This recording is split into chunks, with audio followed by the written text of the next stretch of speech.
Welcome to Soul's Bridge. My name's Drew Amin. I'm your host, and today with me is Lorna Wilson. She is a shamanic practitioner, a quantum healing hypnosis therapist, and author of Healing Journeys Through Quantum Realities. She is an amazing practitioner. She's got a wealth of knowledge and wisdom that we want to know more about. So welcome to the podcast, and thank you for being on the podcast today. Thanks for inviting me. So just before that, we were talking a little bit about a client you had. So tell me about the client again, because I wanted to kind of capture that. She did what, and then you did what? Well, the client today was for past life regression, but I don't really think of past life regression as really just about past lives. So I like to call them life regression, because it's regressing back into your life, because oftentimes what shows up is within the current life. And if there's something that's impactful from the past life or past lives, it's going to show up in the current life.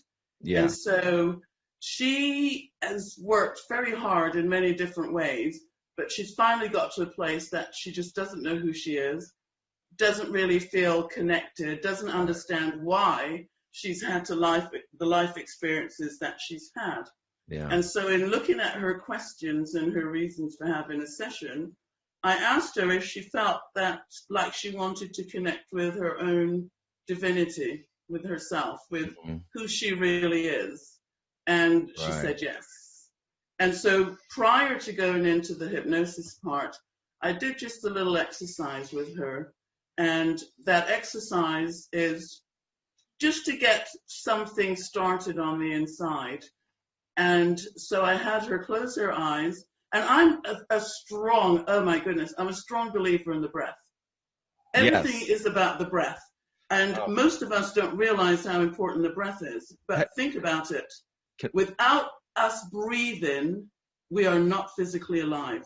I mean, it sounds simple, but think about that. And so our breath connects us to the source of life. It connects us to, it's like being plugged into the motherboard. Right, it is. I had got certified in scuba diving, and the scuba instructor said, "You know what the key to life is?"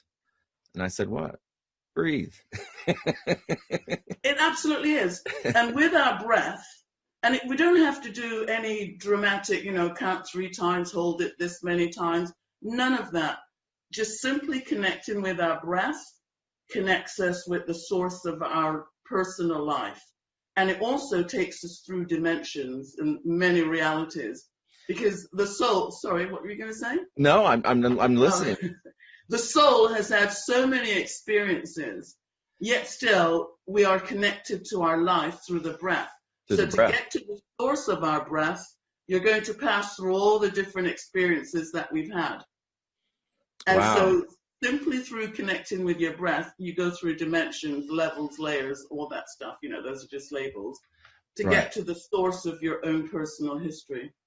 The yogis are Kriya Yoga really focuses on the breath. And these are a group of people who access super consciousness through Kriya Yoga meditation. And the focus through that meditation is on the breath. So it's interesting that you have that perspective. I don't know if you're very familiar with them or what they. Yeah, I used to practice Kriya Yoga. Okay, well then. And when I first read Autobiography of a Yogi, my life changed. I just read that book. Yeah, I practiced Kriya Yoga for years, but I wasn't meant to be a part of that in this lifetime, because every time it came for me to get my initiation, something happened that I wouldn't. But I have a strong affinity with the lineage, with Sri Yukteswar, Lahiri Mahashaya, Yogananda. I definitely have had lots of experiences with them. That's shown up in different ways.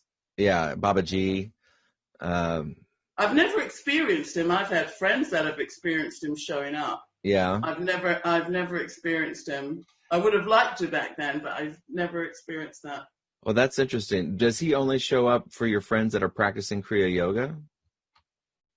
No, because I've heard of other people having them shot, but I know because I used to be a part of, here in the UK, part of the Kriya Yoga community, and I Mhm. knew lots of different people that had experiences. And they're spontaneous ones. They're not ones that you can create yourself. Yeah.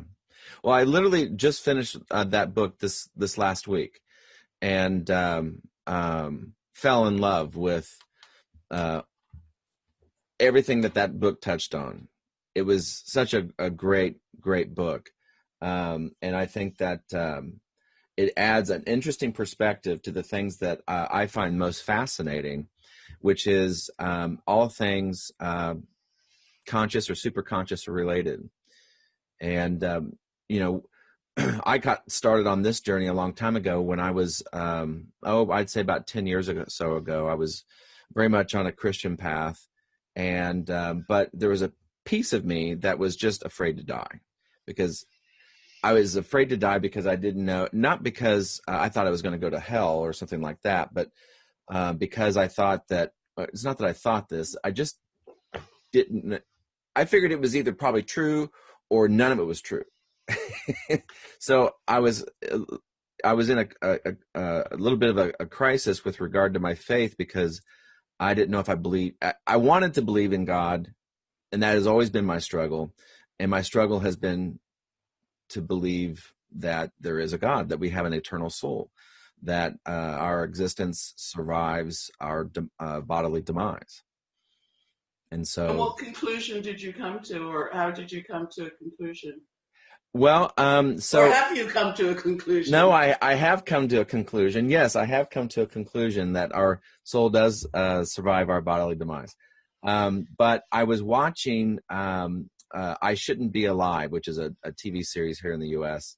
that touches on these stories. But this particular episode was touching on near-death experiences. And these near-death experiences, in particular, this one gal was overhearing a conversation that happened 2 floors away when she was in a coma in the hospital. She was witnessing a conversation between her family about her condition in the ICU 2 floors above, and she was able to repeat the conversation verbatim back to them exactly as it happened. And to me, that was like, okay, wait, her consciousness witnessed something outside of her. She didn't use her eyeballs. She didn't use the neurology of her ears. She used something else. And it's like, is that the soul? Is that proof of eternal existence? And it completely triggered something in me. And for a month, I watched near-death experiences on YouTube. And I started buying books, and I started getting more books. You can see the books piled up behind me, but those are all books about everything from there to here. So, yeah, no, I'm very much interested in all things that explain to us our purpose here on Earth, that our true nature of having a soul, and what the heck do we do with it? So that's kind of my perspective. That's the thing I want to explore here. And I think that in I'm also a graduate student in to become a licensed clinical therapist. Right. So I'm also a hypnotherapist and a quantum healing, certified quantum healing hypnotherapist. And I started off in that journey with Dolores's training. And my first stab at trying to have a session with a client was textbook. And I was so shocked at how textbook it was. This guy had a past life. It was very descriptive. Everything was just like, I can't believe it worked. That's how I felt at the time. Once I started doing it, I realized I needed more training. I needed more. So I started studying hypnosis better. I got with Mark Johnson down in Dallas and did his full-on training for his 2 weeks worth of training, face-to-face training down there. And then I also jumped into the online training through Hypnosis Motivation Institute in Tarzana, California. So I went through their 9-month program, and somewhere in there, I decided to get into graduate school to become a licensed therapist. So I would have that perspective to bring to the table as well. And but what I think is so interesting about the past life regression, and especially the quantum healing aspects of it, is that I think people like you, and that's why I'm so excited and I'm honored to have you on the show, is because from your perspective, you have a bird's eye view of what it means to be human, what it really means to be human, beyond beliefs, beyond paradigms, beyond all these things. It's like, from your perspective, don't you feel like you have a bird's eye view of the things that make up who we are and what we're here to do? I think it's a privilege working with other people, primarily because we get to experience from their subconscious. And when I think in terms of the subconscious, I think in terms of the soul. The layers of consciousness underneath our everyday conscious mind encompasses our soul's history. So I think of it as the soul. And when you read books that are written by people who have concepts and beliefs, they're not necessarily true. But when you speak with someone who's speaking from those layers within themselves, you get an immense amount of truth. It's so humbling. I love it. So what was not true? What did you feel like wasn't truth? A lot of concepts and beliefs. Because what a lot of popular things that clients come to the office with, right? Just about spirituality. About spirituality, right. Yeah, so those things, those are not necessarily true. For example, just because someone said something in an ancient time and others have built a belief system or discipline around it, doesn't necessarily mean it's true. And so when I hear certain things, or I've read certain things from those belief systems and concepts, and then when I actually speak with someone who's speaking from the truth of that experience, of the soul, of the spirit, it's completely different. Yeah, yeah. So for example, take something like karma. There's a lot bounced around. It's a loaded word. And people tend to think karma means a reaction to something that you've done, or a balancing, or a punishment. Right. But when you are with someone in a session, and one of their questions might be, why is my life so awful? Is it my karma or something? Their subconscious will say, karma? No, it has nothing to do with karma. You're getting the tools for what is to come. And so that knocks out the whole thing. I'm having a bad life because I must have been a bad person. Right. So things like that are far more spiritually true than reading a concept that tells you certain things that aren't necessarily true. They're just a belief. See, it's things like that just get me so excited, because I always kind of see myself as an outsider of understanding, and I'm always trying to break into the inside. And I think, the closer and closer you get to that, the more you feel like kind of an insider. But for the rest of the people like me, or the people listening to a podcast like this, they're like, wow, that's interesting. That, I had no idea. I want to learn more. Tell me more. And I think it's a unique perspective that you have, or I've seen it too. I've just not done it long enough or often enough to really, I think, feel like I've gotten I've seen it all. By no means have I done that. And but quantum heal, or like what you were saying, that karma is different than that. I've experienced in sessions where, I asked the question,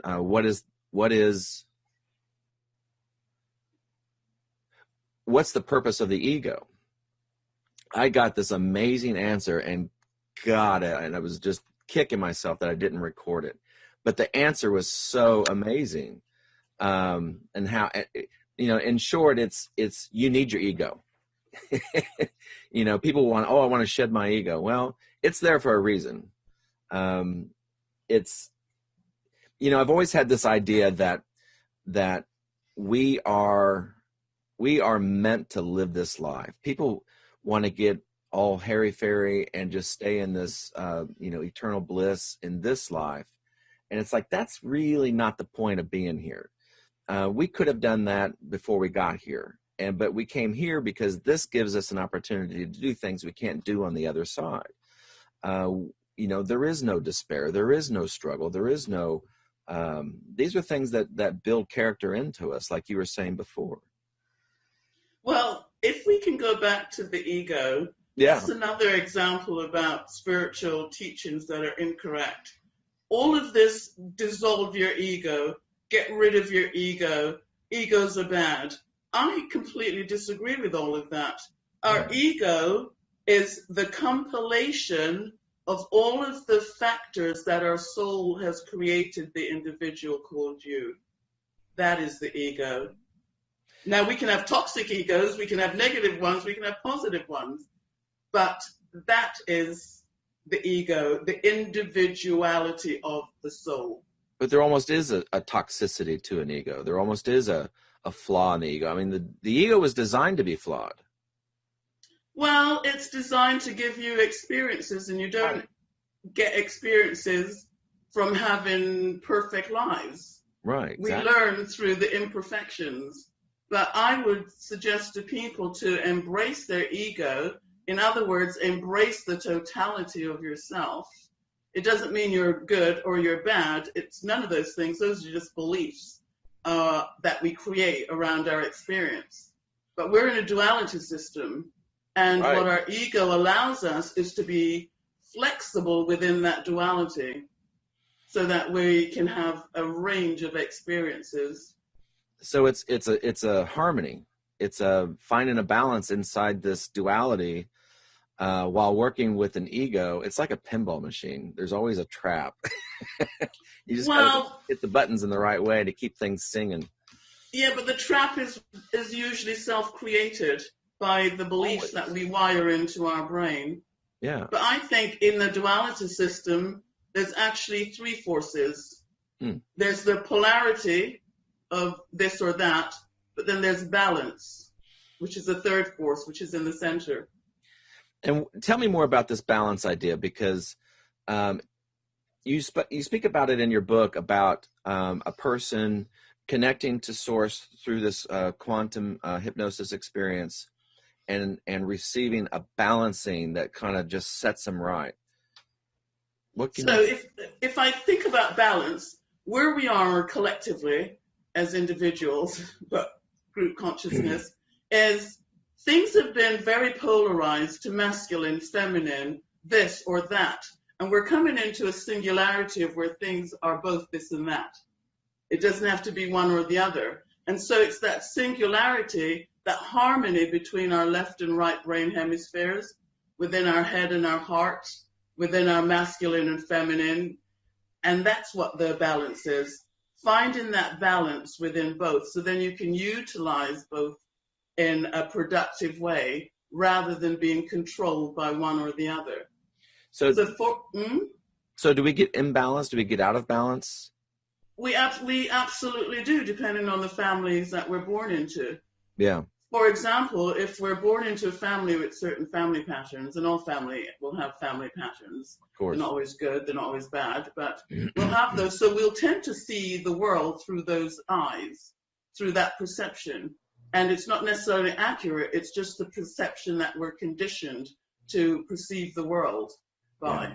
Yeah. And so the balance is in finding your own rhythm and harmony, not just with your experience, but with the planet, because it's all energy and vibration and frequency.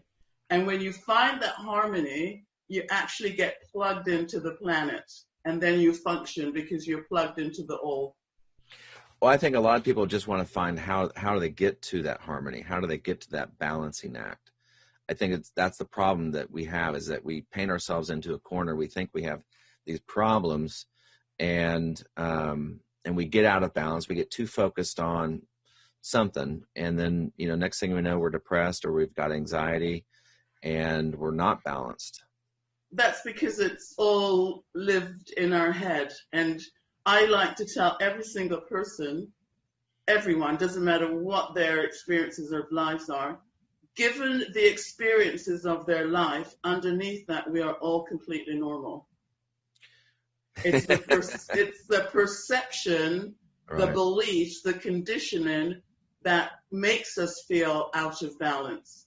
But I would say, back to what you just said a little while ago, for people who want to find balance, self-acceptance. As soon as you accept your life and yourself, everything falls into place. Because, for example, a rose cannot be a sunflower, cannot be a tulip. So you have to be yourself. Get itself in a lather trying to think it wants to be a well, then starts the role of finding some experiencing that, and making sense of it and coming back to the center. See, right, if a person knows how to be centered, we can go all over the place, but we'll always be able to come back into our center. And what does that mean to you, to be centered? Well, for example, if you spend any time in nature, you'll find that all of your aches and pains and all of your problems go, because nature's always rebalancing. It's always bringing us into harmony.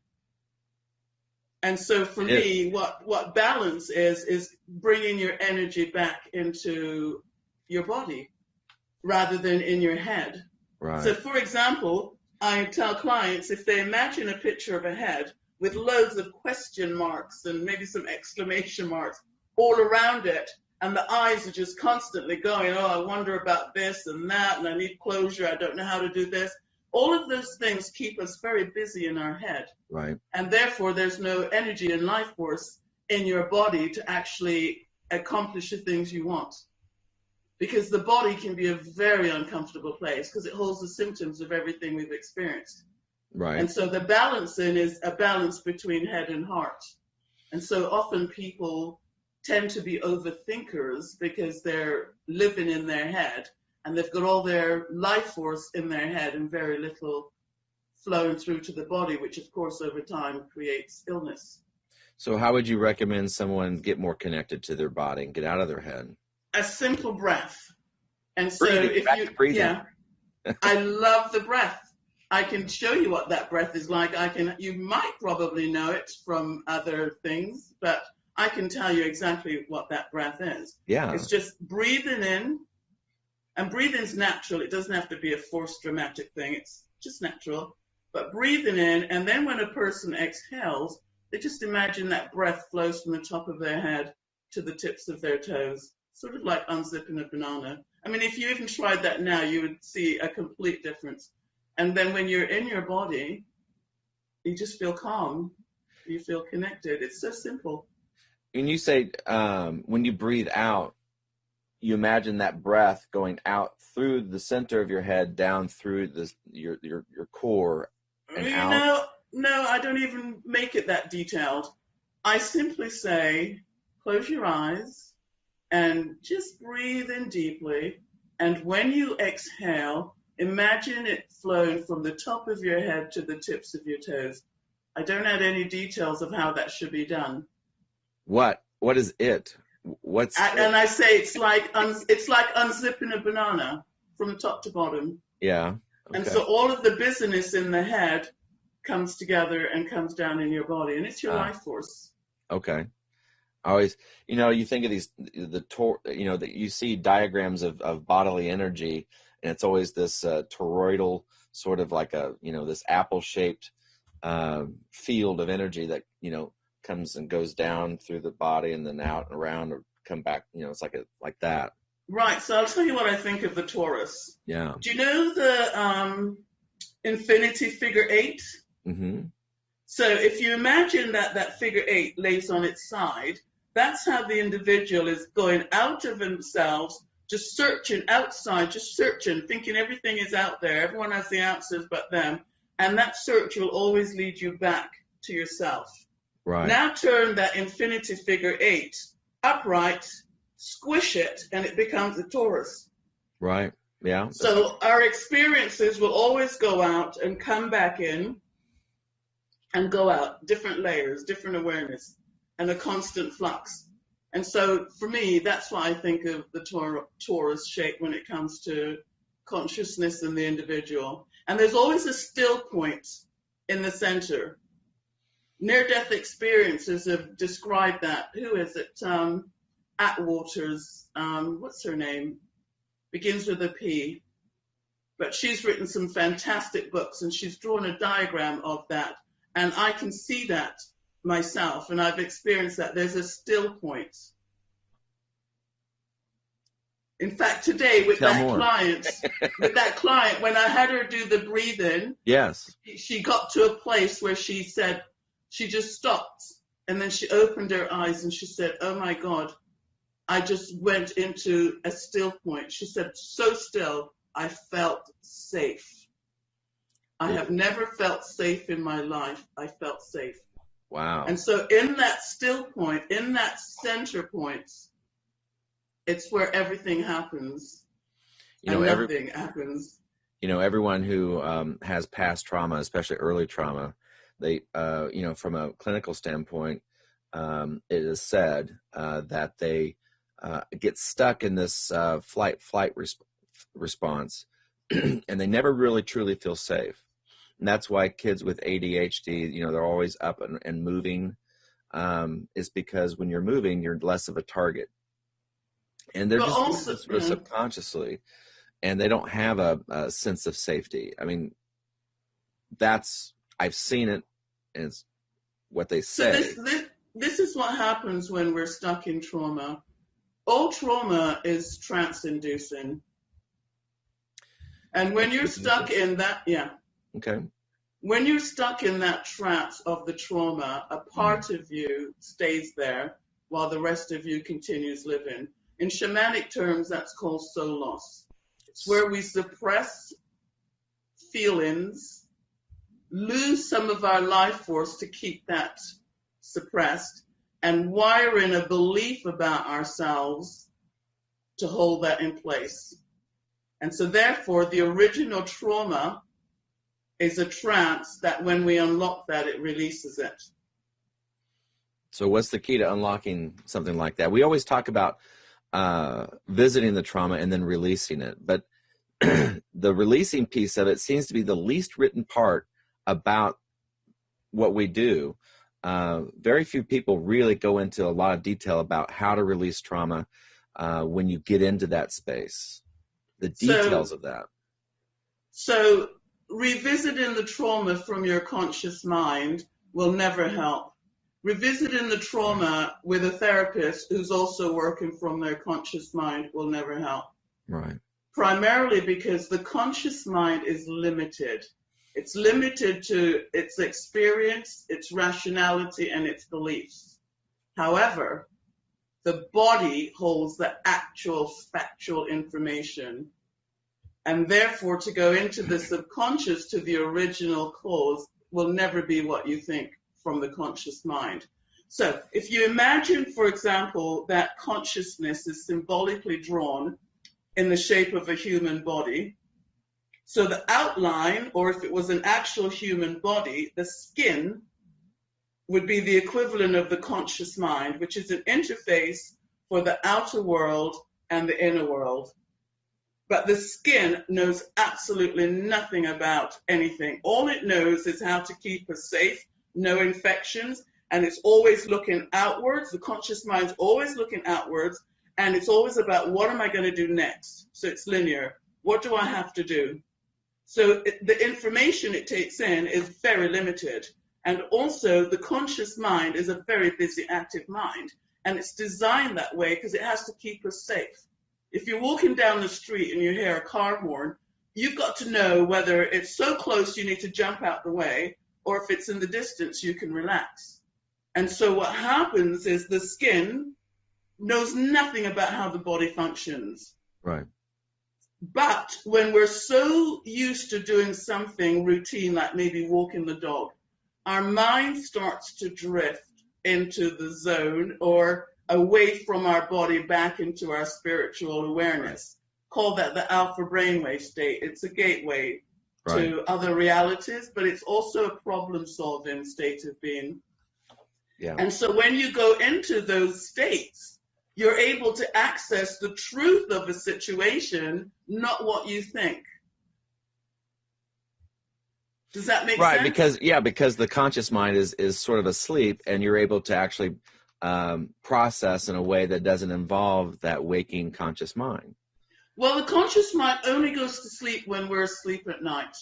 And that's why we can have the wildest, craziest dreams, and we don't stop them, because in that state it's natural. But then when we wake up, we think, oh my God, that was a weird dream. What can it mean? And we start rationalizing. Could it be this? Could it be that? Yet still, in those states, it's absolutely normal to have those kind of experiences. And with hypnosis, which isn't sleep, the conscious mind is in the background having its own dialogue. So imagine that you're experiencing a past life or something from this childhood. You'll be having, oh my God, I can't believe this. Oh, I forgot about that. You know, you'll be talking to yourself literally, because that's what the mind does. It multitasks. It's like, even though you're listening to me, you're thinking of other things. You know, you might be thinking of the kids coming from school, or the mind multitasks. Right. And so what we do with hypnosis is we assign it something to get the information that we need. And it's never going to be what you expect. So I always say to clients, expect the unexpected. Because if they expect it to be what they think it is, it never is.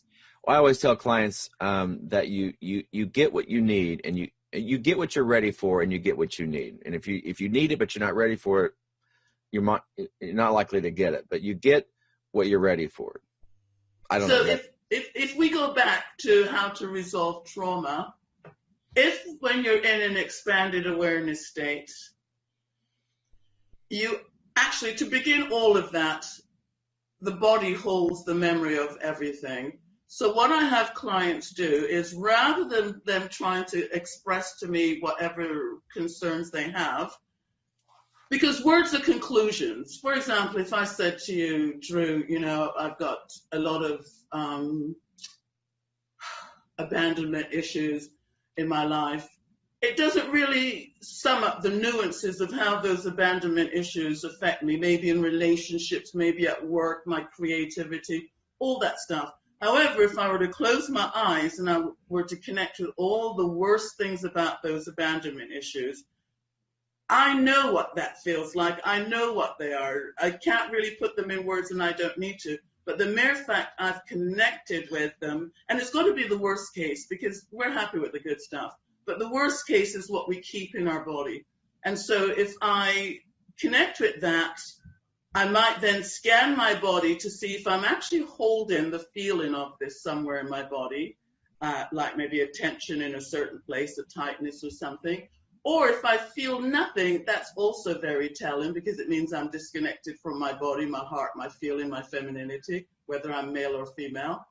And then the other thing is, the mere fact I've connected with that, or I have the clients connect with that, that's all that their own subconscious needs to be able to release the information that's holding that in place.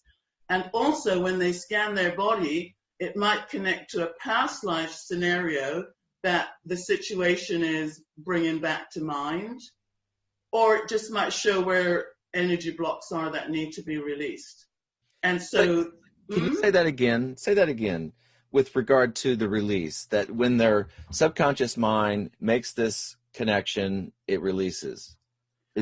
I know I didn't catch all of it, and I'd like to spend just a tad more time on that. So imagine, for example, let's just say I have abandonment issues. I think that's what I said. So if I close my eyes and I go through all of the worst case scenarios around that, it might be someone abandoned me. It might be stuff to do with school, might be work, might be with partners. It might be things that bring up anger and frustration. So there's emotions as well involved. And so when I bring up, or something someone said, so when I bring all that to mind, I've now identified to my inner being, these are the things that affect me. And these are the things I no longer want to have affect me. And so that already is all that the subconscious mind needs to know what needs to be addressed. And by addressed, I mean it could be insights, it could be healing, it might be closure, it could be anything. But their own individual, each of our own individual inner being knows exactly what is needed for us to be in a place of well-being. Our conscious mind will never know that, because our conscious mind is limited to what we think and what we hear and what other people have said. Right.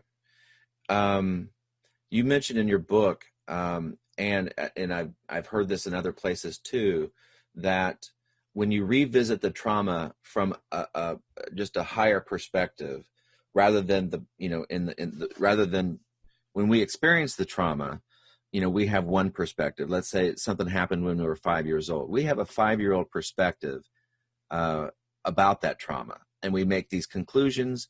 Our fear escalates to the point of those limited beliefs, and then we go away from that. Years later, we go back to revisit it, and we have a completely different perspective, and we're able to revisit that now with a larger perspective. And in this larger perspective, we're able to reprocess that childhood memory in a way that's more mature, more nuanced, more wise, I guess, in a way. We can take in like the perspective of the person who created the trauma, or we can take in the circumstances, or we can just add more layers to it that give it a different meaning in a way, that this is the path to release. Yes, and you've said a number of different things. So imagine, for example, a client connects with the trauma. You said something significant, which is actually very true, which is the consciousness of the person that's creating the trauma. That's never taken into account with the individual when we experience it. We, as humans, react to everything in our lives until we're in our 30s. We begin reacting from the time we're in the womb. Yeah. We react until maybe our middle 30s, when suddenly it dawns on us. Our parents have a life going on that has nothing to do with being our parents. Everything going on in the world doesn't have anything to do with us. It's other people's stuff. And so that's usually around in our 30s. Prior to that, we're constantly reacting. And so when something occurs that we feel traumatic or traumatized by, we don't understand or know anything about the other players in that trauma. All we know is our reaction. And so what I have clients do when they're accessing the original cause of their trauma is also to access the consciousness of the other players. And they are always surprised to discover it had nothing to do with them. And right. That is so liberating, right. Which immediately unlocks their energy. And it also turns the trauma into wisdom. Well, when we can get past, I've read that when we get past the emotion of trauma, it turns into wisdom. When we can release and forgive ourselves and that person or the event, and see the purpose in it and appreciate the purpose that the trauma served in the lessons that we received, that we can process that now, and I guess just absorb the wisdom from it, and see that emotion kind of releases. That would be only working from the conscious mind. This is what I mean about talk therapies. My conscious mind, if I were just doing a talk therapy, it would be limited to my beliefs and my perception. And so in my beliefs and my perception, I think forgiveness is needed. However, when you go into the history, the soul history, from the subconscious mind, there's absolutely nothing to forgive, because you get to where you recognize, as in Michael Newton's work, soul groups, soul friends. Right. You're playing out different roles. You're all learning and growing. So there's nothing to forgive, because none of it is really real anyway. So imagine people just don't walk around with that perspective. Of course not. This is why I find the work so incredible. And to go back to the very beginning of the conversation, this is where you'll learn so much, and this is real. The other stuff is beliefs. Well, that's why I say, when I say I want to re-examine all the things that we think about in terms of talk therapies, and reverse engineer from the perspective of like Michael Newton's work, and then go back and create therapies that approach it from that angle, because I think that that's being true to the nature of how we're created and how we are designed to work. We aren't designed to work from the conscious mind forward. We're really it's more than that. And if we can take it from that perspective about who we truly are, and then work it in that direction, say, for example, there is nothing to forgive, because it was all an illusion and a test anyway. It would be a paradigm shift in the way that we look at mental health and the treatments for mental health. Well, that's because mental health right now is designed around the masculine, the head. And it does not take in the heart, the feelings, the balance. If I were to sum up what I think the soul is, and I use that word loosely, the soul operates in the physical reality through three things: the mind, the emotions, and the will. Okay. Well, the mind being the head, the emotions being the heart. The mind's being the thoughts and our thinking, how we believe and perceive things. The emotions are the energy that it stirs up into action or reaction or movement. And the will is in my being sovereign with my own choice and decisions in life.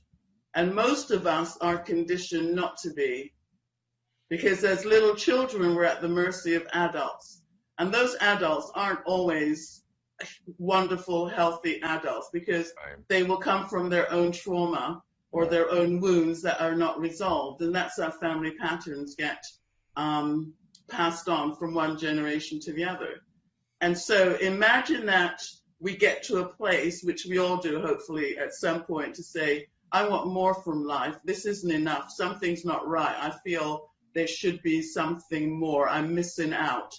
I've achieved all of this, but I feel empty inside. And that starts the search to find meaning in our lives. And to find meaning, therefore freedom, it means getting rid of the things that hold us in the past. And when I speak of trance states, if, for example, I were to go back into a trauma, I would go back into the feeling and everything about it, especially if I talk about that trauma from the level of consciousness I have now, which is horizontal. So if I were to describe whatever caused me to have these issues, let's just say my parents divorced when I was 6 or 7, and after that I developed these issues. If I speak about it from the level of consciousness I have now, I'm going to fill in details. And those details aren't going to ever be accurate. They're going to be from a child's perspective or what I've heard over the years. And so it might be, well, I don't blame my dad for leaving because da-da-da-da-da, and my mom. I'm filling in details. It's not accurate. However, if I were to imagine I'm watching it like I'm watching a movie, I'd realize for the first time that 6, 7-year-old is only 5 or 6 years older than a 1-year-old. I would never think of myself as being a baby because I'm carrying it as fresh as it just happened yesterday, because when I connect with it, I'm back in it, in that trance state that created it. Mm-hmm. And so if I watch it as a movie, I'd be able to have some distance, but also some compassion, where I'd never have that for myself. Right. And then I'd realize that even if adults thought they explained something to me, oh, mommy and daddy don't love each other, what does that mean to a 6, 7-year-old? All I know is my life is now in shambles and unstable. And even if they ask me to express my feelings, I can't even articulate my feelings at that age. So I would have to suppress those feelings. And to suppress those feelings, as in it doesn't matter, life goes on, because they like to think children are resilient. They're not.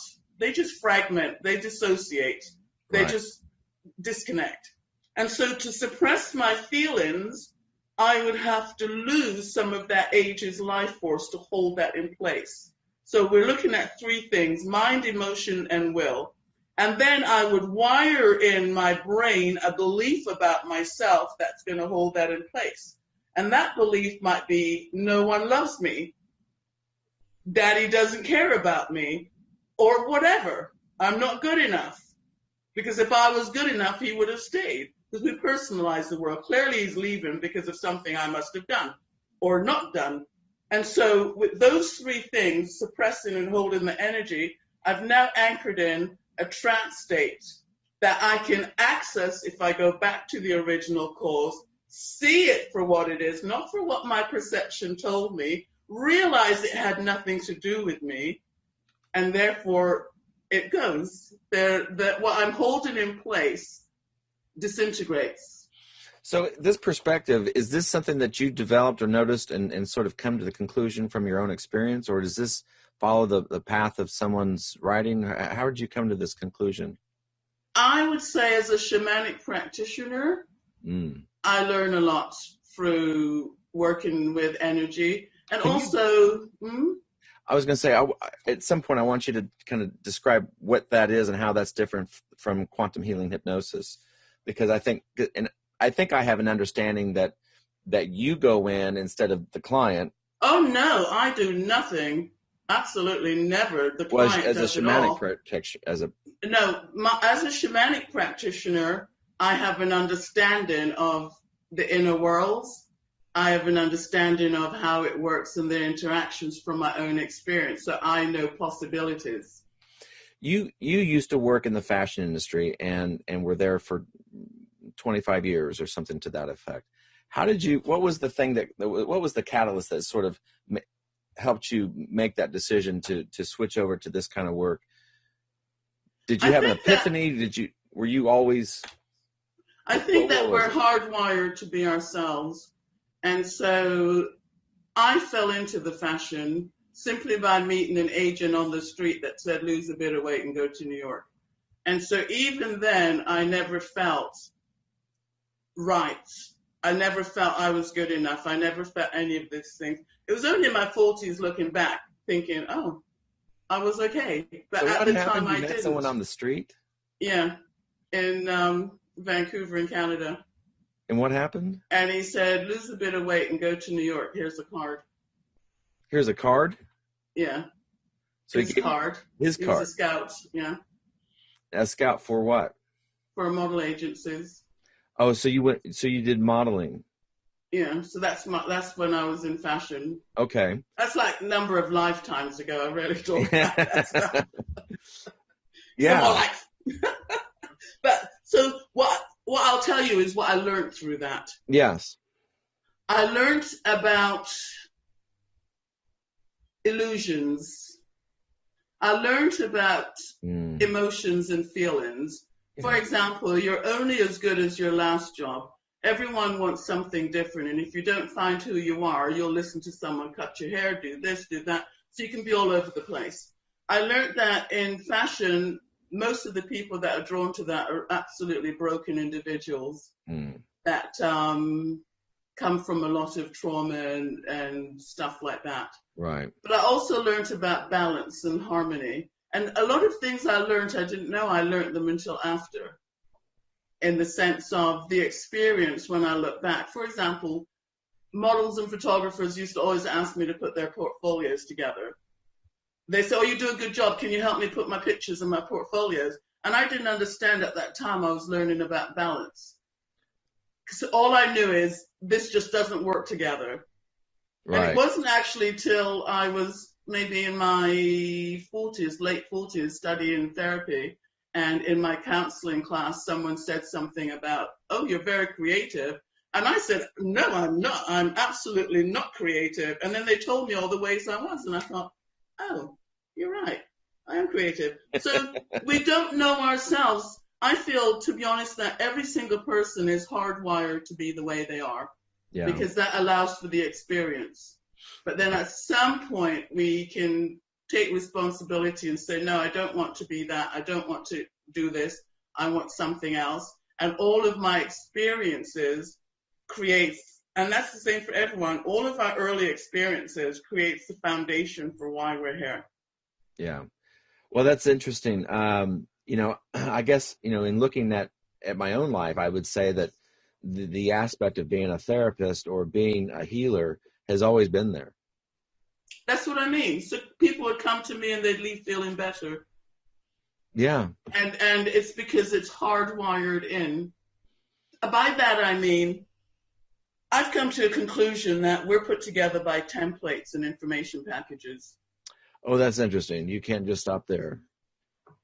So if you imagine on this hand that we're soul, spiritual essence, whatever we want to call it, what we know now, it's consciousness. Yeah. To come into a physical body, we have filters on those consciousness because consciousness has no form, it's in everything. Yeah. We have filters, and those filters will be family patterns, archetypal energies, and all those kind of things that make us perceive the world in a certain way. And so what the templates and information packages are, which is what consciousness is let's just say we're putting together an individual. For whatever reason, the soul desires that. We'll throw in issues with mother, abandonment, creativity in a certain way. And so by the time we factored all those things in and locked that soul consciousness into that, we're going to perceive the world in a certain way. Just destined to do so. Just destined to do so because of the blinders that we have. And so imagine that there's 5 of you in a family. You've all grown up with the same parents at the same time, and now you're adults. You're sitting around having a drink, and you're all arguing about the same events from different perspectives. It's like, no, this isn't what happened. Oh, but you can argue, and it's simply because you're perceiving things from your own perception, but you shared the same moment. And so every moment in time that we share physically is going to be colored by our perception. Yes. And therefore, it is never accurate. Therefore, it is never accurate. Wow. No. But when you go into your own inner being, then you see it and experience it as accurate. So if I'm in a traumatic situation and in my memory, it's just traumatic because of something I did and it's all something wrong with me. And then when I experience it and I see it absolutely had nothing wrong with me, it's just my reaction to what happened. When I'm working with a client, often what I'll do is I'll have them look into the heart of the other person. And this is just an image that came to me in the moment. I just said, from this state of mind, from this perspective, you can look into their heart and you can see what's there. Just look into their heart and tell me what you see. They always do. And I don't know how that works, but they always do. They always see something that they never saw before. Anything you direct a client to do when they're open in consciousness, they will actually do it and experience it. And that's why we can never lead them. Because if you think in terms of what consciousness... Would you think that's leading?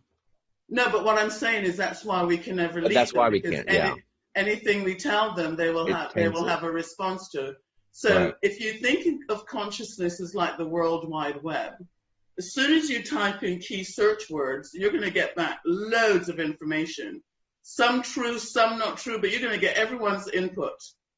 And so when you tell someone to access a certain information, then or a person is leading them. That's why it's never good to do leading, because you can have them create what's called false perceptions because they're picking it up from the collective consciousness. It's not necessarily their personal experiences. But what I have clients do is not connect with someone's heart, but because I mentioned, as a shamanic practitioner, I have an understanding.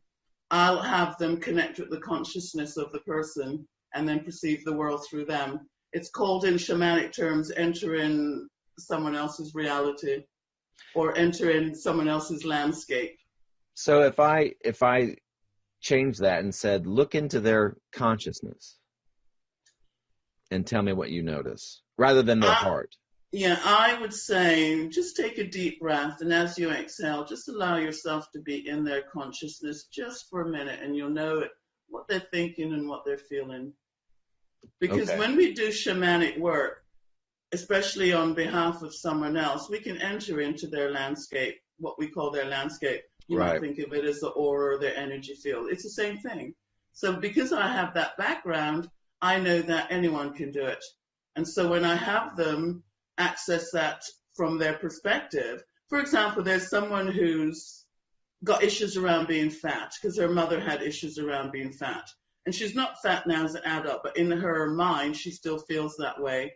And so when she accessed the original cause of that, she found herself in a shopping center with her mother, and her mother was buying oversized clothes for her. And when she checked her mother's consciousness, her mother was buying oversized clothes because she was poor and she needed the daughter to grow into it. Oh my gosh.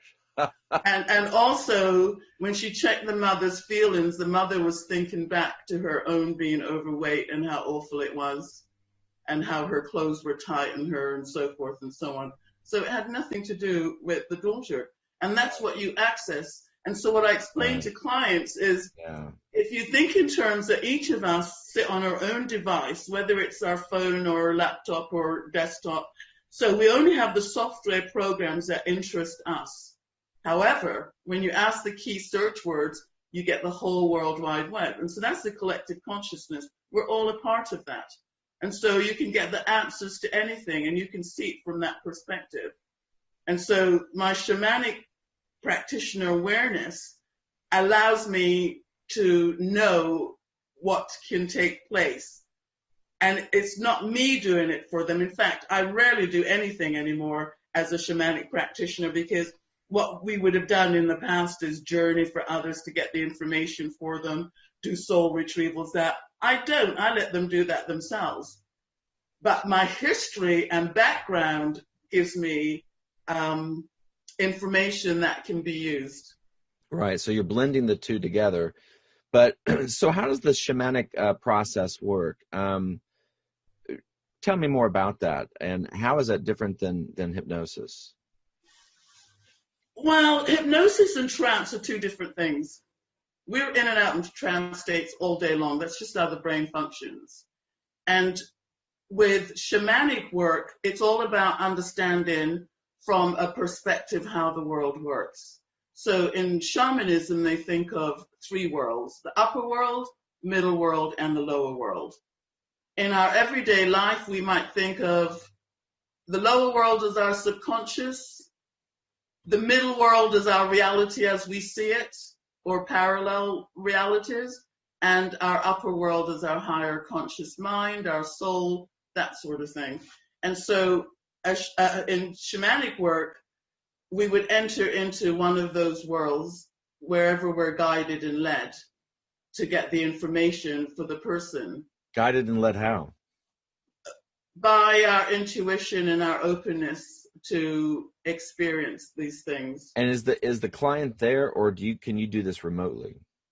If I were doing shamanic work for a person, they don't need to be there. Okay. If I were doing soul retrieval, they would need to be there. Okay. Simply because when I retrieve a part of them that's lost, we blow it back into them energetically. And so whereas when I do it with clients, I have clients breathe it in.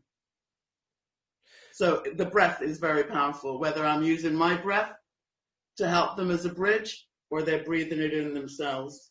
Is this soul retrieval in some way also connected to your idea of the energy that's spent keeping these false beliefs in place? Right. So if, for example, I have suppressed feelings from let's say I'm bullied in school and I've suppressed all that feeling, but somehow it affects me and it gets triggered in different ways at work, or I'm afraid to speak up, or things frighten me. So clearly a part of me has lost some of my life force somewhere. Yeah. And so with shamanic work, I would enter into someone's subconscious field to find what that is. However, with the individual, you can go into your own. And when you go into your own and you see it for what it is, see how it's affected you, So what I'll do is I'll have clients have a dialogue with that part of themselves. And the dialogue will go along the lines of, I've returned from the future to collect you. You do not need to stay stuck in this time and place holding on to these feelings. It's time for you to return back into my heart where you belong, to allow your innocence and your energy to fill all those spaces within where your absence has been felt, that sort of thing. Whereas if I were doing it for someone, I would just collect and get the information, tell them what it is, and blow it back into them, usually through the crown, sometimes the heart, sometimes the base of the spine, wherever you're kind of directed. No, were you seeing results as a shamanic practitioner doing? Oh, yes. Yeah. Yes. And the client wasn't even there. They just, wow, I feel different today. Yeah. And they were like, oh, I forgot all about that. Oh my God. How do you know this stuff? It's because when you enter the collective consciousness, it's all there. Some people call that the Akashic records, but it's all there. But I find it's more powerful if a client connects with that themselves rather than being told by someone else. I absolutely agree. I had a client here a little while ago, I don't know, a month or so ago, and during the session, she was able to talk with her parents who had passed, and her parents showed up. And oh my gosh, the conversation, I wasn't privy to the conversation because whatever it was, it was all happening silently within her. But I think that was the key for the healing that she received in her foot, that she may have been carrying around.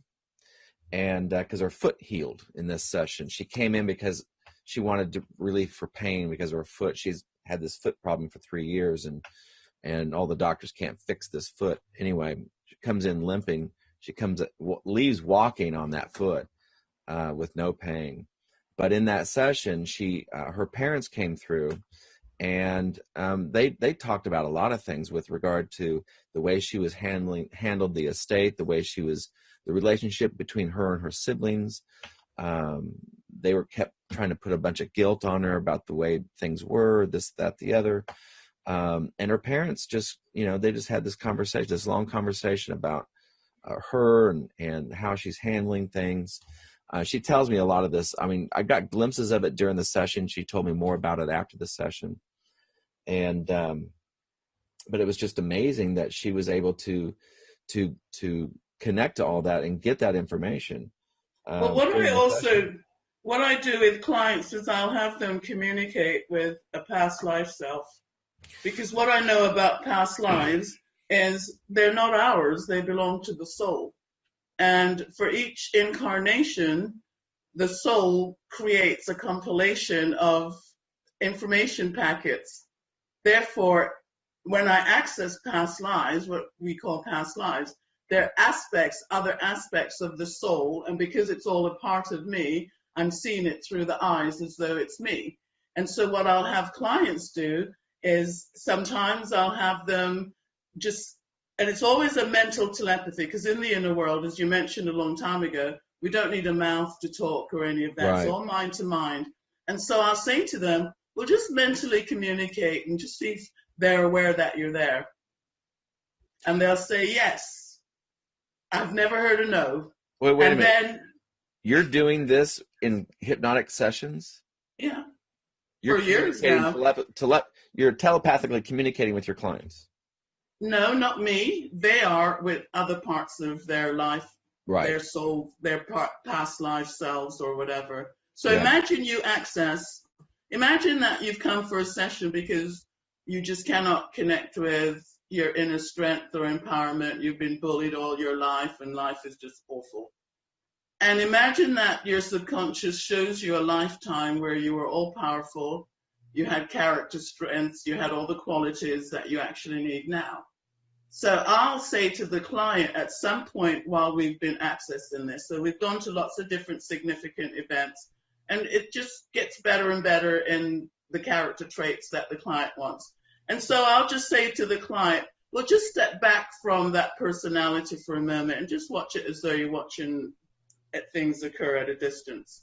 And I'll say, just mentally communicate, mind to mind, like telepathy, with that character, just to see if they're aware that you're there.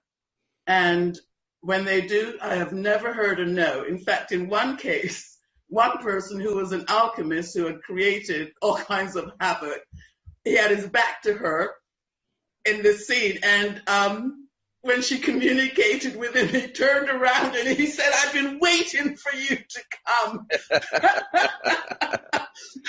Wow. But anyway, so with that aside, what traditionally mostly happens is once they say yes, they're aware of them, I'll say, ask them, what can they help you to understand about those skills, those character traits? Maybe it's about your femininity, whatever the reason is. And then the past life self will start a dialogue with the current self and tell them why, and tell them you just needed this and that and all that kind of stuff. And then I'll say to ask, if they're able to help them to integrate those skills or those qualities, and they can, so sort of soul merging takes place. Yeah. Or sometimes I'll ask a question and the person will be, oh, I don't know anything about that, simply because they're from a different time period. And the question I'm asking might have to do with modern things that they're like, I don't know anything about that. Right, you're right. Yeah, and you do have to kind of keep that in mind in this kind of work, the perspective of the person.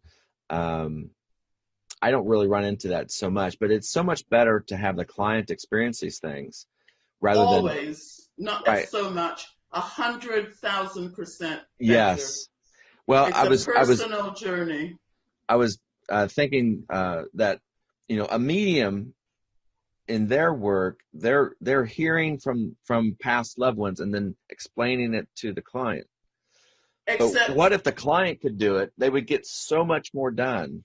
Except with a medium, you never know where their information's coming from. You don't know if it's accurate. You don't know if that medium is just accessing their own stuff. Well, I mean, if information comes through, oh, yeah, I did have a birthday when I was, 5 and this person showed up. Yeah, that's right. How could they have known that? Right, but there's ways that sometimes we have trickster spirits that feed different information. For example, on one of the trips that I was in Egypt, we were in this perfume shop, and the owner of this perfume shop was very famous, quite a famous magician. And the first day that we went to the shop, we were all able to get a reading of some sort. And it was like we were all in a trance in the shop. Everything in that shop was just, the tea we were given was like some nectar from paradise. Everything was so incredible. There was only one person that wasn't taken in by this. But anyhow, everything was so incredible. And so there were a number of us sitting around, and he sat at the front, and he was going to give us all a message or a reading. And I watched him, and we had to ask him personally. He wasn't just going to say and go around the room. We had to ask him. And I watched, and I could feel it. He used the link of our voice, our sound, and I'd see him cock his ear each time, and then he'd give a person a message, and the message was absolutely believable. And so anyway, we were all so taken with that, most of us, except this one person, we're all so taken with that when we left, we said, oh, we'd love to go back there again, because it was like being in, a magical space. And so when it was the day for us to go back, the shop had got robbed the night before. And when we went in there, it was a whole different atmosphere. It was just, it was like having rose-colored glasses on and then having them completely taken away. Yes, it was the same environment. And the one person that wasn't taken in, she said, didn't everyone notice the first time we were there that behind the scenes, she said there was so much fighting going on, but out front where we were, there wasn't. And I realized that he had his own little spirits and things that he was working with that was giving him the help and the information. And so it was like we were entranced and charmed. And so with mediums, we don't know anything about their history. We don't know if they've worked on themselves spiritually. We don't know if their information is accurate. And that's why even in the Bible in ancient times, they always said, test the spirits. Yeah. So just because something's coming doesn't mean it's necessarily good. However, when you go into your own history and you feel the emotions of the experience and you can feel how it matches up with different things in your life, then that is accurate. So even if clients come and they say, oh, I've been told this and that, I say, well, just put that aside for the moment and let's just see what shows up. Yeah. If you're going to go dip into the water of yourself, better to do it on your own than trust what someone else is doing. I've always it's interesting that you say that, because I've always given mediums a lot of credit. And because I've seen some of the fruit of their work, and most of it has just been in loving intention for people, especially people who are grieving, to either let things go or to have closure, those sort of things. Do you think there's any merit in that? I'm just kind of curious. Of course. But in my journey, I mean, I'm in my middle 60s, actually going on up into my 70s now. No, and so, that's unbelievable. And so in my early life, you can believe I was going from one medium to the other. I did loads of even joining circles and all that stuff. I was searching really hard. And so on my travels and learning, I found very few mediums could actually read me. And some that I would get a great reading while I was at a demonstration. When I'd see them privately, it was like a whole different world. So I know, because we're meant to learn things and not just trust willy-nilly. And we're meant to, every search is meant to, spiritual search that is meant to take you back within yourself. It's that figure 8 coming back to itself. So you go out there, you keep thinking, well, there's more of source in this person. They know more, they're more connected. And it's not true. We all have that connection with us, and then it will lead us back. And I've always found the best way I've learned things is through what not to do. So some of my teachers have been some of the worst teachers, but I've learned the best from them. Yes. Because something stirs within me that says, I'd like it a bit this, that way, or something's not quite right. Or the search takes us where you're into someone and then you're moving on as you develop and expand. So everything serves a purpose. There is nothing in creation that doesn't serve a purpose, even deception. In fact, deception serves an amazing purpose. It's like obstacle course that's put out there that allows us to find our own spiritual truth and connection. There is purpose in bad things happening, wouldn't you say? There's purpose in everything, because once you leave this reality or you go into the afterlife, there's nothing that's bad. I've never heard an afterlife review where people are told, oh, you're bad, or you ate too much chocolate, or you ate meat, or none of that stuff. Right. What I hear is more of, right, so how did you do, or what do you think? Or what could you have done different? For example, you'll find people who might have lifetime after lifetime committing suicide. And as soon as they go into the afterlife, suddenly they see all this possibility that they could have done instead of thinking there was no way out. It's Journey of Souls by Michael Newton that really it touches on a lot of this. If you read his books, there's never a judgment. There's a life review, but it's not a judgmental thing. It's like, well, what did you learn? How did you do? How did you do that? Or how did you do in that situation? Could you have done better? I mean, it's like a life review, but it's not judgmental. It's compassionate. It's something other than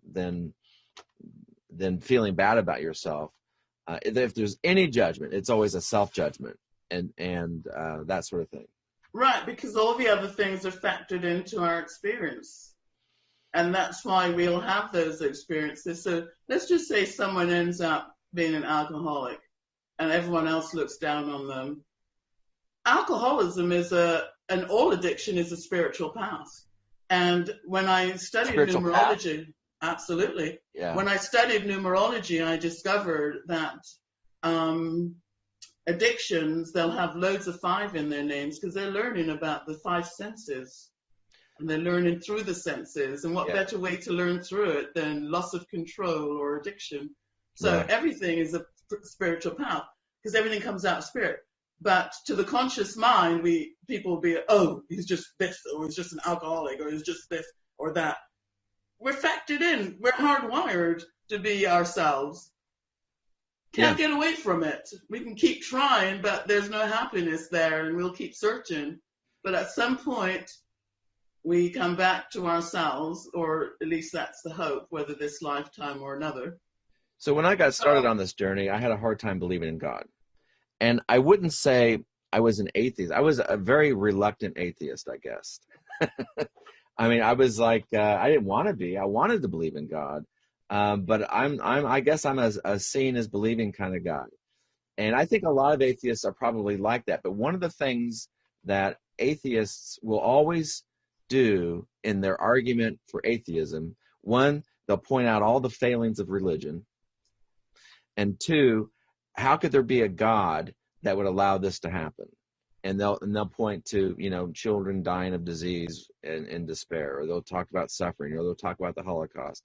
If there was ever a real God, that God would have come in and intervened and stopped all that misery. I'll tell you something, though. Put an atheist in a life and death situation and they'll find God quick. I always say there's no atheists in foxholes. Because their atheism, when you get to the core of that, is about them learning something about God, to use that term, or the light, or whatever labels we use. It serves a purpose. I lately I've been listening to Sam Harris, who's a voice in the atheism movement. And I always like listening to their arguments. And it's like they prove my point for me that there is a God, and when they're trying to prove the point that there isn't, because they're focused on the wrong things. And the things that they point to are not proof of God. It's like what they don't realize is that some of these are some of this milieu of pain and misery are the tools of spirit. There is no pain and misery on the other side. There are things that we can experience here that we cannot experience over there. There's a reason why people come here, or souls and spirits come here. What do you think of that idea? I think there's a reason, but more importantly, I think it's connected to other things more so than a reason. Well, as a reason, to me, is a lesson to learn, an advancement of the spirit, a progression of the soul. I don't really think of Earth as a school in that sense. Oh, okay. Well, because I think sometimes a lifetime can be about self-expression and creativity rather than having to come and learn. Sometimes I think a lifetime can be about adding to the collective light and awareness and playfulness and innocence, rather than I've now come in to learn through something in particular. I think that's one experience, but that's not everybody's experience. No, and I think not everyone's here for the same reason. Right. And I think that we can't assume that everyone's here because they need to be here for a particular reason. I think when you go into the soul and discover why people are here, most of what I hear is they're here to connect and to do something connected with love. And it's always about the heart. And so the stories on the outside are what can hopefully lead to that heart connection.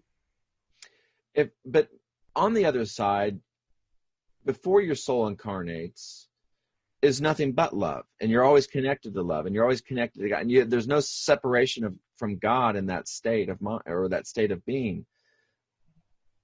And so why would you have to come here to learn that? Because when you're in something and it naturally is, you don't know what it is because you're in it. And so when you're away from it, you can actually choose. If you think about it, most people, everyone really, on Earth, they don't know who and what they are outside of other people. So it's like consciousness needs to see itself to know what it is, and to hear itself to know what it thinks. Otherwise, and that's what we do. That's what we do. That's what we do. And so otherwise, when we're in that state, imagine if you're just in a pool of water. Mm-hmm. You don't know what water is because it just is. Right. But imagine when you're away from that, you can actually see what it is and therefore appreciate it. Well, we're in a pool of lots of things. We're in a pool of gravity. We just think that that's normal. But in space, away from Earth, 99.9999% of the universe doesn't have that. Well, I wouldn't know if that's true or not because I haven't that experience. But I know that there's life on other planets. I know that we exist in many different places. And the more time goes on, the more I realize things are not always as easily put as what we've been told by someone else's belief at some point in time. That just like how we think we have a higher self, well, there are lower selves that look at us as a higher self. Okay. Right. I can appreciate. And so if we think in terms that we have a higher self, by definition, we're already saying we're not good as something is less. And so even things like higher self, I think that concept isn't accurate. I think it's a way of looking at it from the perspective of this reality. It's what the conscious mind creates to be able to conceptualize and understand. But does that mean it's accurate? No. Well, you have to start somewhere. And people who just don't have this kind of perspective have to begin to describe things and understand things. And I think that's where it comes from, isn't it? Well, I think the conscious mind, that's the only way it can put things together is through its beliefs or concepts. And all those concepts is just like boxes of consciousness. And ultimately you get to a place where you realize you can't box in consciousness because your perception of consciousness is not necessarily someone else's experience of it. Yeah. And so I think that the universes are way vaster than we even imagine. There's life everywhere. There's consciousness everywhere. It just might not look and feel the same as what we perceive. But, I mean, there's some fallacious thoughts such as, everything else is wonderful. This is the only planet of free will. There's very little free will on this planet. If there was, we'd all be living our dream life. The free will might be how do we choose to be on that particular day or how do we choose to feel or interact. But I don't think that there's any hard and fast rules that can sum up life or consciousness or experience. I think if you speak to different people, you'll get different perspectives. Of course. And also, I think we're designed, as I mentioned, from these information packets, and that's why each of us carries parts of other people's story. That is like, oh my God, that's exactly me in that particular area. Yeah, in that area. And also when I mention things like the information packet, so let's just say in a family, there's issues with mother. So if my mother has issues with her mother, I guarantee I'm going to have issues with mine, and my kids will have issues with me, simply because vibrationally we're plugged into the same energy fields. And so some of us come into life, especially in this time period, to break these patterns, to disconnect that energy. So it's not about like ascending off to the fairies. That does no good for those whose lives are yet to come. It's about shifting and changing that consciousness, perceiving it from a different perspective. And also where we are is bringing that duality together as a singularity within each of us so that we are harmonious and balanced. And that's, to me, what I feel life is all about, bringing together harmony and balance so that it's light rather than But you've come to that darkness. conclusion. You didn't just start out that way. Oh, no, but that's only what I think now. But if you ask me next year or next month, my thoughts will evolve because they're always evolving. Right, so exactly. They're never hard and fast and carved in stone. Right. There's always, because energy is meant to move. Thoughts are meant to move to the next perspective, the next evolution, the next something. So I think when we finalize things and think it has to be this way, all we're doing is we're just boxing consciousness in, but you can't really do that lasting. You can do that for your experience, but it's not necessarily true. One of the things that I wanted to try to have every guest talk about is that point where they believed in God, believed that there was a God or something along those lines, believed in something other than just, this is that we have a soul. Some people always just assumed that or knew it somehow. It was something that I struggled with greatly throughout my most of my adult life. At what point did you decide that you have a soul, or believe that there is a God, or believe that? Did you come to that? Was that early, or did you come to it later in life? Well, I didn't know anything about myself thinking about soul. I just always knew that because my mother was heavily into church, my dad heavily into the pub, and yeah, he walked his spirituality. My mother talked hers, but I always knew from very little going to church that they were talking a lot of nonsense. I knew that what they were saying, nope, that's not how Jesus was. Nope, that's not what he said. Nope, that's not true. Nope, what you're saying and when I'm looking at you, your eyes don't mean a word of what you're saying. So I always kind of knew these things. And I just always knew them. So it was just always a part of me. And also when I first read my first UFO books, I just knew it was true. You talking about the convoluted universe? Oh no, that was way later. I'm talking when I'm young. I'm born in the 50s. So I'm talking like 60s, 70s, 80s. So even then, when I'm sex, drugs, and rock and roll, because that's the time, there was always this Sister Mary part of me that had this really strong foundation in the right thing, doing the right thing. Yeah. Not harming others. All the heart sort of things. Even though I might not have been able to be in my heart because I came out of a lot of dysfunction, there's always this part of me that knew to do the better thing than the wrong thing. Yeah. I mean, of course I did some of the wrong things and I learned through that and felt bad after.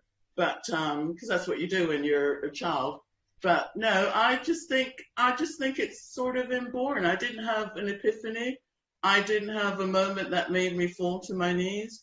I remember even as a little girl, 5 and 6, playing in the garden with my toes in the grass, saying different things like, what they're telling you in church isn't true. Jesus loves me, I know that.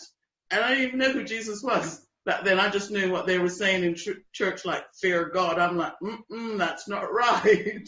That's not right, yeah. Yeah, so I just kind of always knew that. And as a middle child, I got to study the family really well. Because the middle child, they kind of leave you alone. They used to call it the lost child. So, our brains kind of work a little bit in both realms. And for some people, we're a little more left brain. Some people are a little more right brain. Some people are right in the middle. I tend to be more of the middle type. And but it was really hard for me to get my head wrapped around faith. And I just think it's amazing that you were able to access that early on and just kind of felt it and knew it. It's hardwired in. If you ever not for everybody. If you ever do some inner research, I guarantee you it's hardwired in. It's hardwired to not accept it, and life leads you to a point where you might discover it. It's all hardwired. I guarantee you. No, I believe that it is hardwired, and the way I always think of it is in terms that we are this biological brain and mind and neurology, and then we're also soul and spirit, and that within us is the bridge to both sides. That we are the portals, and from within, and some of us are more in this grounded in this earth. Some of us have a foot in the other side of ourselves, I didn't have any sense of that other side of myself until much later. And so at first I just had to believe that it was actually there. And then I started searching for it. And then the weird things started happening. But what I always tell everybody, is that like with hypnosis, which I think is the most amazing tool ever, is that even if we are very locked into this 3D world, if we can activate that side of ourselves through hypnosis by stirring that right brain and using our imagination, and within 35 or 40 minutes, you can get an average Joe so connected to the universe, they're seeing the past, present, and the future in ways that, they're accessing universal information. Suppose And I told a you potential within everybody. Suppose I told you could do that in less than a minute with one breath. I would sign up. Check me on that box. You can do that. I don't know that everybody can do that. You could do that now, or you could do that after. Guarantee you. Do tell, and then we'll end with that. Yeah. Well, you would have to. I could have you do it now as a demonstration if you feel like doing it. Okay. Yeah. So the simple reason is to close your eyes. And the simple reason for that is just to disconnect from all the peripheral information that you're taking in, as well as it's just a sign that you're going into your inner world. And so in a moment, just simply take a deep breath in and just make it a nice slow one. You don't have to force it. And when you exhale, just imagine it flows from the top of your head to the tips of your toes. And then just see what you notice and how you feel.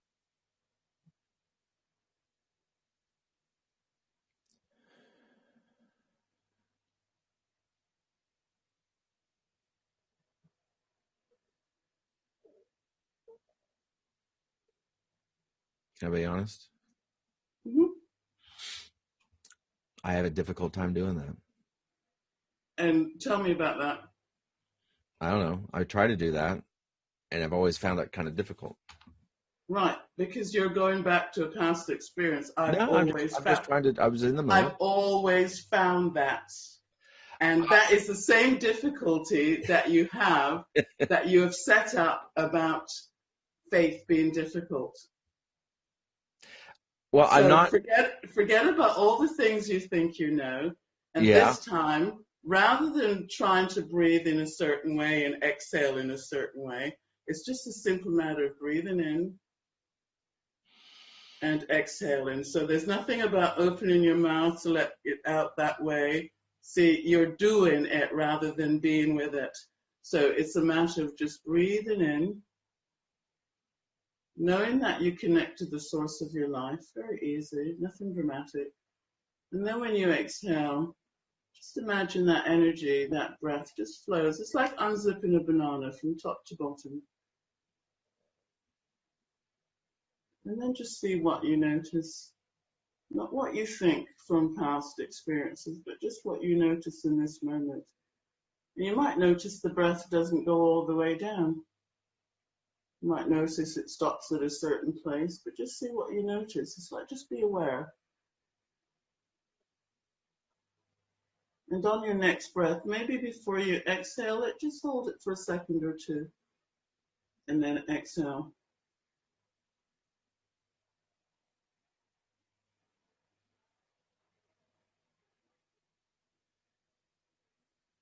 And now imagine that you've got something in your hands, maybe a ball of some kind, a football, tennis ball, or it could be anything else. Just see what comes to mind.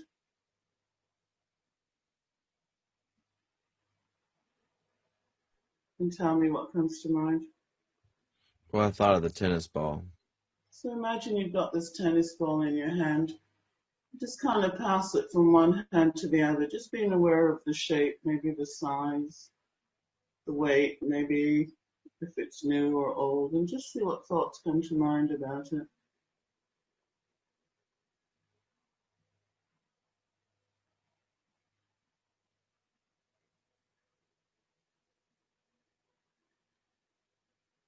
And just say the first things you notice about it. I like passing it from hand to hand. So just let yourself like that even more by throwing it up in the air and catching it, just playing with it. And as you do that, it'll change in some way. See what you notice about how it changes or how you feel.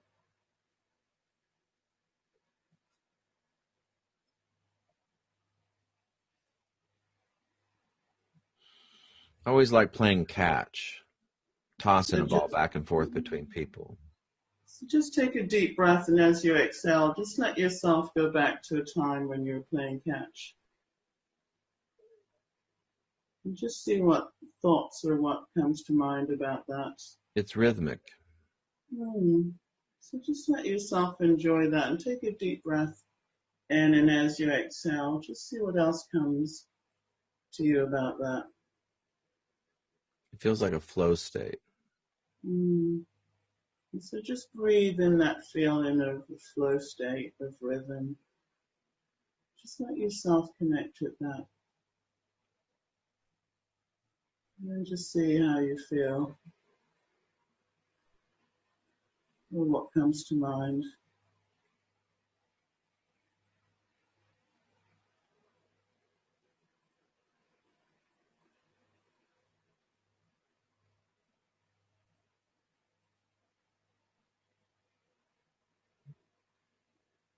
What comes to mind now?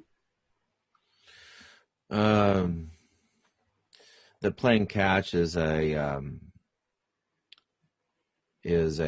way of connecting with someone without words. It's a repertoire that is effortless, enjoyable, silent. In fact, words only make it detracts. It's just better to be silent in that.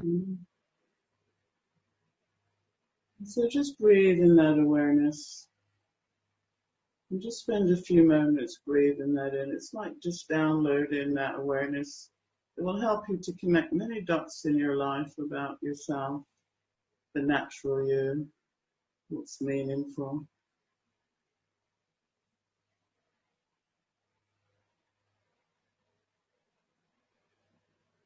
And then whenever you're ready, you can open your eyes.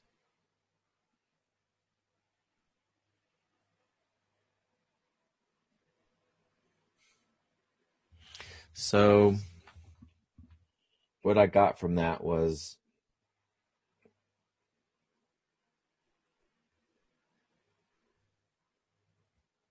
that our connection to people is not about words, but it's about action and the intent and the joy and the love of that interaction.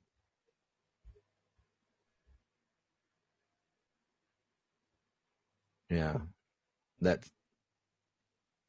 the repertoire isn't defined by what we say, but what we do, And how we feel. And how we feel, and how that interaction makes us feel. It's so beautiful. In less than a minute, or about a minute, because we could have gone on, but in let's say a minute, you just hit on universal truths and what's important for you. And what's important for you is not the words, it's the feeling. Yeah. It's that interaction between, do you see what I mean? It's just from your breath. Now imagine if I were to talk you into a much deeper relaxation, how really far you could go and how deep. But that's just what our breath does, because it connects us to the source of our life. And the source of our life is always information, and it's always loving information. It's like when kids go into that alpha state and they're daydreaming, or when we do, it's always problem solving. It's never harsh and tense and ridiculous and you this and that. That would be the conscious mind with less information, just looking at the surface and saying, well, because of yesterday or last. But when you go into the bigger picture, consciousness, it's always totally accepting of us because we are that. And so to get our information, I say to clients that, I want to know who I am and my purpose. Take that one breath, I'll show you. And you connect with who you are. And from there, imagine now if you were to look at the worst problems in your life from how you feel. Suddenly they're not the worst problems because you're not looking at them and coming from them that way, but there's a much more grounded way of being. And that's the importance of being grounded in our body and life, especially with all the stuff going on. It's planned to keep us out of our body because it's like the higher beings that run this system have created it in such a way that we're going to be pushed to get that spiritual nugget out. And so these things are allowed to happen. And it's almost as if, we're going to be miserable until we do. Right, because there's a part of us that remembers that wholeness that we have. I have a theory that when we came out of Source, some of us felt rejected. Some of us felt we're going on an adventure. Some of us felt we didn't belong. And we've been living that throughout life, feeling this rejection, or for some it's this adventure. So it's personal. And it's that personal bit that takes us through the experiences. And once we connect with that, we can be very okay with other people's experience because we see the light of their soul within them, not their stories. They're all stories. You have loads of stories. We hear loads of stories. I've got loads of my own. Right. But they're stories because ultimately as consciousness, we're formless. There is no story. Right. The story gets created by what we think, feel, and wire into our brain or perceive. But when you go back into this, it's like, wow, I thought, this person in my life was the most hated person. But when I'm at this perspective, I see the story from what it is. And I see that it's my reaction to this person's behavior or, it could be anything. But we connect with the light within, not the story on the outside. The story. We get caught up in stories, our own story, the story of others. And it's the story we tell ourselves. The story is the truth we tell ourselves about ourselves. And probably nothing could be further from the truth. And it's just a story we tell.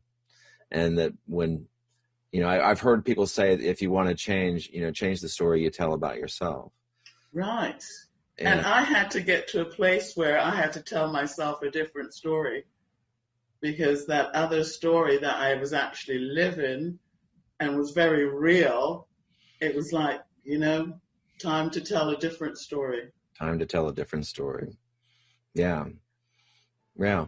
Well, Lorna, I can't tell you what a joy it was to have this conversation and this experience with you, and I'm glad we kind of ended on in that way. But it's been really great, and I just want to thank you for being here. I think you are an amazing person with a unique perspective that the world needs to know more about, and hopefully will someday soon. I mean, you've got your book out there. You've got your Facebook group, and you're working with people and you're seeing clients. But I think that this perspective that you have, that practitioners like you have, is important for people to learn more about. Thank you. Well, thank you for being on the show, and with that, we end.